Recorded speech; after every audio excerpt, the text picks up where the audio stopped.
course, that's going to be ending at around 2023. You remember in April 2021, a fire caused extensive structural damage to the hospital or parts of the hospital. Now, the Gauteng provincial government earlier provided an update on the latest developments. What's the status quo? Well, Masego Rahlaga was there. She's joining us now here in the studio. Masego, good afternoon. So, still quite some time to go before Charlotte Maxeke will be back to its old, ordinary, good self. Well, Braden, you know, a lot of people have been saying we've gone from 7 days to more than a year, right? Yesterday was exactly 10 months since that fire broke out. Remember what the Premier said outside?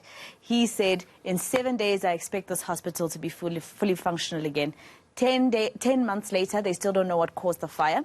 They're saying that they are concerned about what caused the fire, of course, as government, but they have people who've been investigating, people such as the police, for instance. SAPS is supposed to be investigating the cause, and for a while, apparently, they were not able to gain access into the building because of occupational health and safety reasons, and therefore they had to wait for engineers to work on it first until they were sure that other human beings could be able to walk in there. I'm just thinking about it's going to make the work of the forensic investigate even harder. Even harder. So this hospital fire, it's so strange, Braden, because remember, it started a bit on that day, they extinguished it. And then later that afternoon, it started again, and it went on, and it raged until the next morning. I remember my colleague, Mangoba Mkunu, was doing the live crossings from there until my show on Saturday morning. It was still on fire. So that's how badly damaged it is. So they've roped in the National Health Department to try and assist, because they realized, especially after that SIU report that came out last week, with the 430 million rand, etc., that saw that, you know, there were other investigations with regards to the Gauteng Health Department and the Gauteng Department of Infrastructure, where they realized that there is no proper communication between the two. The health department would say we need this much for Charlotte.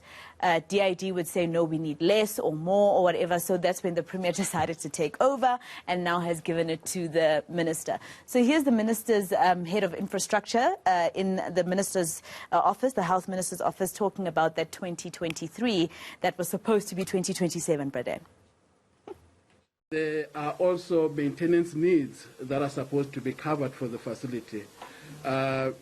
Those maintenance needs, they also form part of the compliance issues that were identified by the city of Johannesburg.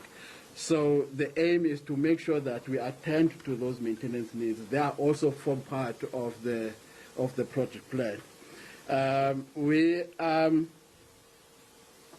intending to complete the package before the end of 2023, which is next year. To complete the whole thing. I think the initial arrangement was 2027, but I'm planning to fast-track everything. The approach is going to be an accelerated approach where milestones will be flowing parallel to make sure that we cover as many items as possible within a short space of time. You know, I'm just wondering, Masego, before you go, who's going to be held accountable here? Because it's taking such a long time, and you said one department says one story, another one says another one. There is no proper coordination. I mean, there's like they're not talking to each other. It's unbelievable. And I think that's what a lot of people in Gauteng want to know, because this hospital, Braden, is very important, especially for cancer, because it's one of our only hospitals that actually caters to all cancer patients, not just a few, right? And also, it caters not only to Johannesburg, it caters to the entire province, the entire country, because it has referrals, and the SADC region as well. So the pressure that it's also causing on other hospitals because of its closure is quite devastating, especially for cancer patients like psychiatric patients. One would imagine Chris Paraguanath in Soweto is overloaded now when it comes to the oncology department, for example. And we already know the reputation that we have as South Africa after Life Esidimeni about how we treat our psychiatric patients. And this was another hospital that was important in that fight. So, yeah, definitely accountability is important. The government, what are they saying, the provincial government, very briefly? So the provincial government, of course, the question around not knowing what caused the fire 10 months later was very important. People didn't understand how you do not know 10 months later. But of course, they explained what I told you. The police could not get in. Forensic investigators also could not get in because engineers had to first check the structure, if actually it's conducive for people to walk on, etc.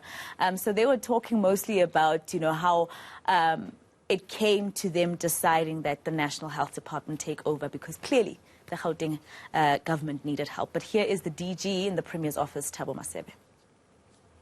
The cause of fire, we also are eagerly waiting for a report on the investigations that are conducted.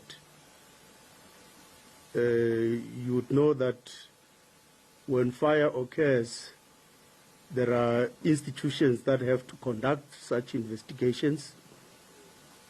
It can't be us as government because it is our building, it is our facility that got banned. So the authorities that investigate include the city and the police. So that question would have to be directed to those authorities. As I said, we are eagerly awaiting that report so that we can know what caused the fire and if anybody should be held accountable for that, we can then take necessary steps or appropriate action to hold such people accountable. That's Thabo Masebe from the office of the Gauteng Premier.